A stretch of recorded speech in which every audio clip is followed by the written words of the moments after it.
Hey guys, welcome back to my channel. It's your girl Marina here, and I am so glad that you could join me on yet another video. If it's your first time here, you're welcome. My name is Marina. I make videos from Saskatoon, Canada, where I share about life issues and my experiences as a Nigerian immigrant in Canada. Please do well to hit the subscribe button and turn on the notification so that you know every time I post a new video. And to my OGs, my returning subscribers, thank you so much guys. It's always such a pleasure to have you guys come back every time I post a new video.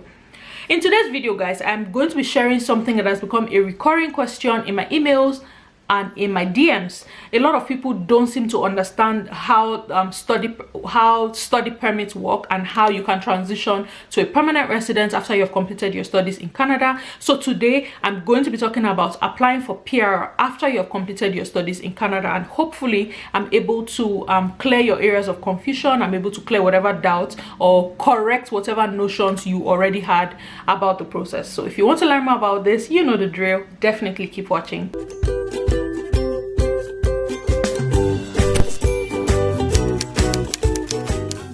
Addressing this issue from the angle that you have already done your due diligence before you even started. So I am assuming that you completed the program in a school that is approved for the postgraduate work permit program.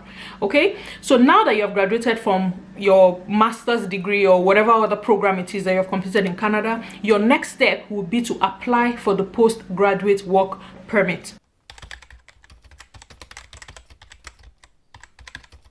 It's a pretty straightforward process. You go online and apply for that. There are supporting documents you're required to provide. I'll put a link in the description box below that just highlights how you can apply and most likely the supporting documents that are required. But from what I hear, it's a straightforward process. The length of the validity of the permit you're giving is closely linked to the length of the program that you have completed. So let's say you came to Canada to complete a one-year master's program, you would most likely be given a postgraduate work permit for what that will be valid for 1 year. If you completed a master's degree that is 2 years and over, you would most likely be given a work permit that is 2 to 3 years. Now, from what I understand, postgraduate work permits cannot be renewed. It is only issued once. So what you do with that work permit in that duration where it is still valid is very, very important. It can impact your PR application in the future if you do not use that time wisely. Okay, so after you have applied for this work permit now allows you to work for longer in Canada. Remember that the study permit only allows you to work for a maximum of 20 hours a week, but the postgraduate work permit allows you to work for longer. You can work full-time on the job. So that's like the major difference between the work you can do as a student and the work that you do as a work permit holder upon graduation. After you have worked with the postgraduate work permit and you are now interested in becoming a permanent resident after that, as an international student, there are 3 options available to you. You can apply through the Canadian Experience class. You can also apply through the Provincial Nomination program, and thirdly, you can apply through the Federal Skilled Worker program. These are the 3 options that are available for international students who have completed studies in Canada and are looking to transition to permanent residence. The Canadian Experience class allows for people who have work experience within Canada to now convert their permit from temporary or work permit to permanent resident. So the fact that you're already in Canada and you have Canadian work experience will increase your eligibility, give you more points in the express entry pool.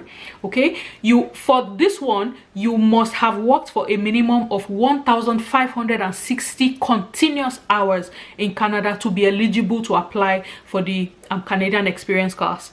The other requirements of express entry remain the same. The difference is just that your Canadian work experience is going to give you an advantage in the pool. You still get into the express entry pool, you're just going to be getting in with the advantage of Canadian work experience. The same thing applies to the Provincial Nomination program. You would have worked for a minimum duration of time. I know that for Saskatchewan nomination program, it is a minimum of 960 hours before you are eligible to apply into the SIMP pool. Requirements are the same from there, but that you have Canadian education and Canadian work experience just gives you extra points, so you have an added advantage. For the CEC and the Provincial Nomination program, the work hours that you're counting, the work that you're doing while you're gathering these hours, must be closely linked to your area of study. If If you're doing work experience that is different from your area of training, that work experience might not, those hours might not count towards your eligibility for permanent residence. You have to be able to find work in the area that you have been trained for that to qualify as work experience. Okay, so it has to be qualifying work experience. It's not just work anywhere to gather the hours. It must be qualifying work experience for you to be able to count those hours towards your PR eligibility.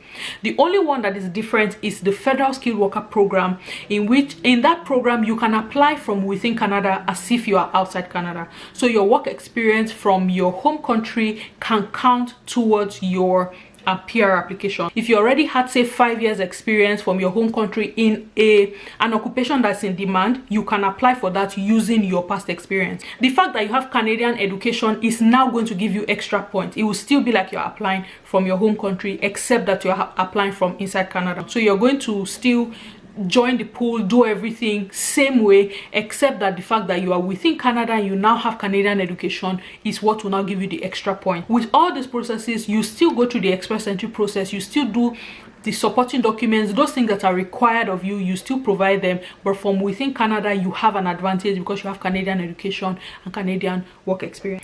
If you have a job in Canada, they might not insist on the exact proof of funds. You still have to do the language test though.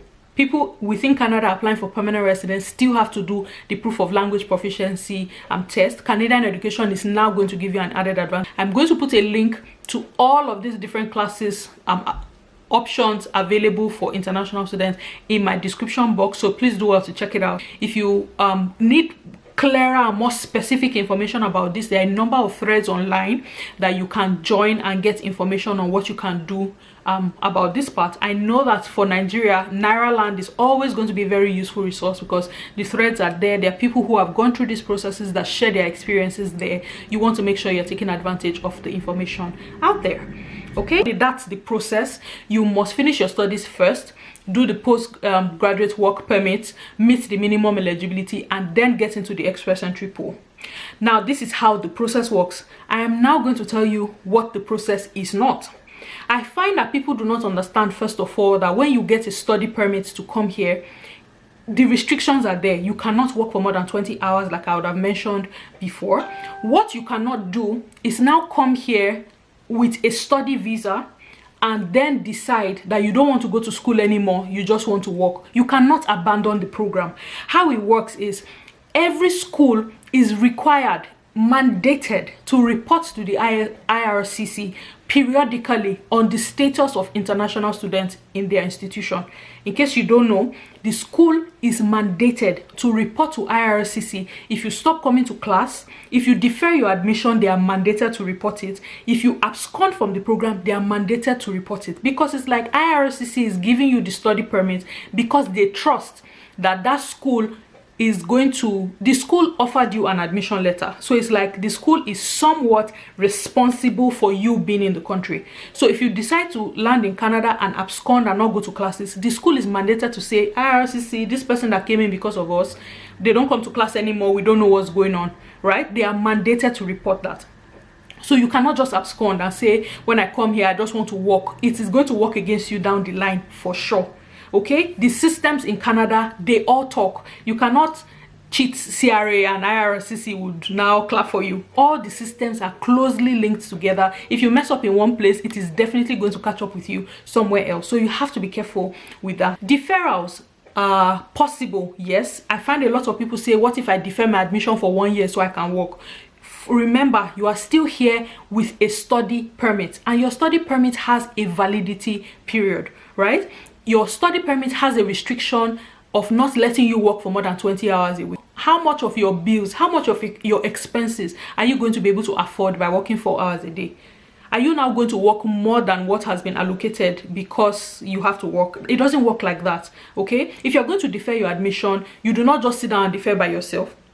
The school has a responsibility to decide if your reason for deferral is valid enough. If you check on some of the schools' websites, they will list out like the basic reasons why they can't permit deferrals. reasons like you have to travel back home, somebody is sick, or you get sick, or for some people who come to school before their program is over and they have to have babies, so you can defer. On those grounds, it's considered valid. The fact that you came to Canada with your 4 children to come and study and you don't have childcare is not a good reason for deferral. Nobody's going to honor that as a reason for deferral. I heard a story recently of a Nigerian student who came, and when he came, he landed in winter and he had a hard time adjusting to the weather. So he went to the school to tell them that he's having a hard time adjusting because of the weather. He feels very isolated, he doesn't know his community, so he's going to defer for 1 semester so that he can get to know around the city where he's living in and have some time to adjust, to ease in slowly to the weather before he starts to study. And the school granted it. So a lot of times the school will make the final determination, but just so you know, because you don't have childcare, it's not their business. It is not a valid enough reason for deferral. Okay, another really confusing area that comes up is people don't understand, okay, so when I'm applying for school, what if I want to come with my family? Can I go and apply for my study permit and apply with my family as I'm coming? Here's how it works.